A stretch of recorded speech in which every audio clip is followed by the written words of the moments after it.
दोस्तों, दुनिया में आजकल अजीबो-गरीब घटनाएं हो रही हैं और इस घटना में कई सारे वैज्ञानिक कुछ नए रिसर्च भी कर रहे हैं। चीन जो है आजकल एक नई अनोखी प्रयोग में लगा हुआ है, जाके दुनिया नहीं अब पाताल लोक में खोज कर रहा है। स्पेस में वह अमेरिका को टक्कर दे ही रहा था।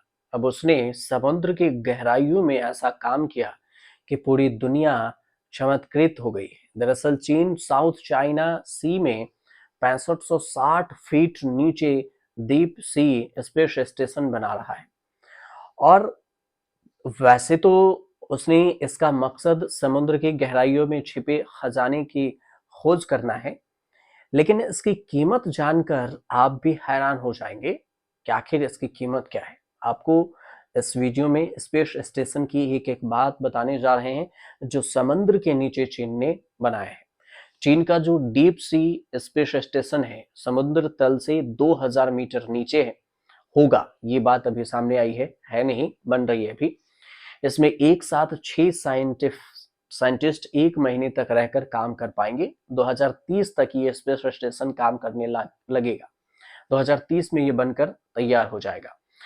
इसका डिजाइन एक छोटी पनडुब्बी की तरह होगा जिसका वजन 250 टन, लंबाई 22 मीटर, चौड़ाई 7 मीटर, ऊंचाई 8 मीटर होगी। और तियांगोग यानी कि स्वर्ग का महल इसका नाम दिया गया है। चीन के मुताबिक इसका मकसद समुद्र की गहराइयों में रिसर्च करना है और समुद्र में मौजूद प्राकृतिक संसाधनों की खोज करना है। अब किस खजाने की तलाश करने समुद्र में उतरा है चीन, ये भी समझिए। साइंटिस्ट के मुताबिक चीन गहरे समुद्र में मौजूद गर्म और ठंडा पानी पर रिसर्च करेगा, क्योंकि इस जगह पर मीथेन से भरपूर हाइड्रोथर्मल वेंट शामिल है। अभी इन वेंट में मिथेल हाइड्रोटेस यानी कि ज्वलनशील बर्फ के विशाल भंडार हैं। यह ऊर्जा का बड़ा सोर्स होता है। और दूसरा, यहाँ पर रहकर भूकंप जैसी गतिविधियों पर भी रिसर्च की जा सकती है।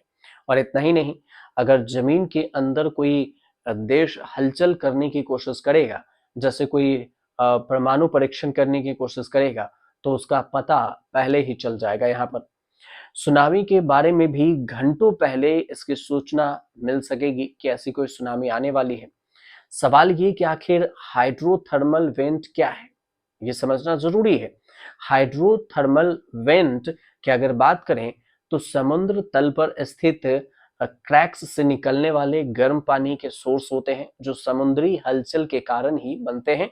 और ये वेंट गहरे समुद्र में ज्वालामुखी गतिविधियों के निकट पाए जाते हैं और पृथ्वी की सतह से कई मीटर नीचे मेघना के संपर्क में आने वाले पानी को गर्म करके आपस समुद्र में छोड़ते हैं।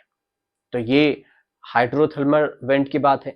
अब कैसे बनता है हाइड्रोथर्मल वेंट? समुद्र तल पर जो मौजूद है इन दरारों में जब ठंडा पानी एंट्री लेती है तो धरती के भीतर हिस्से में मौजूद मैग्मा के संपर्क में आकर 400 डिग्री सेल्सियस गर्म हो जाता है। खनिज से भरपूर पानी वापस निकलता है और ये गर्म पानी जब फिर से समुद्र तल पर आता है तो कई तरह के घुले हुए खनिज इसमें घुल जाते हैं और गैस होती है जिसमें, और हाइड्रोथर्मल वेंट का निर्माण कर देती है। हाइड्रोथर्मल वेंट कई तरह के होते हैं। अगर इसे कितने तरह के हैं इसमें समझा जाए तो हाइड्रोथर्मल वेंट दो तरह के मुख्य रूप से हैं।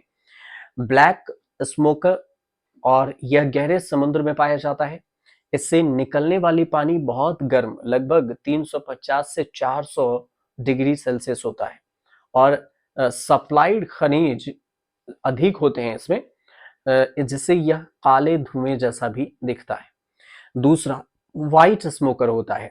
ये थोड़ा सा कम गर्म होता है, 100 से 300 डिग्री सेल्सियस होता है।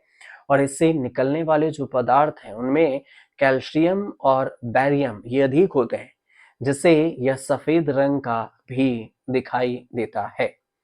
अब असल खजाने की अगर बात करें तो असल खजाना यहाँ पर हाइड्रोथर्मल वेंट समुद्र के अंधेरे और अत्यधिक दबाव वाले वातावरण में अनोखे जीवों को रहने का अवसर देते हैं। यहाँ के जो जीव हैं सूर्य के प्रकाश के बिना रासायनिक ऊर्जा से ही अपना भोजन बनाते हैं।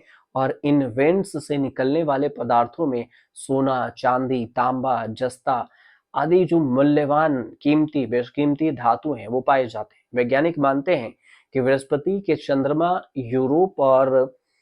यूरोपा और शनि के चंद्रमा एन्सेलेड्स में इसी प्रकार के वेंट हो सकते हैं। यहाँ जीवन की भी संभावनाएं हैं कि यहाँ पर लोग रह सकते हैं, जीवन भी हो सकता है। तो इन सब की तलाश को लेकर अब चीन समुद्र के नीचे पाताल लोक में अपना स्पेस स्टेशन बना रहा है, वैज्ञानिक सेंटर बना रहा है, साइंटिफिक सेंटर। अब देखना ये होगा कि ये जब 2030 में तैयार हो जाएगा तो क्या कुछ नया चमत्कृत चीज चीन निकाल कर लाता है। फिलहाल आपको जानकारी से लगे तो हमारे चैनल को सब्सक्राइब कीजिए, शेयर कीजिए और कमेंट कीजिए।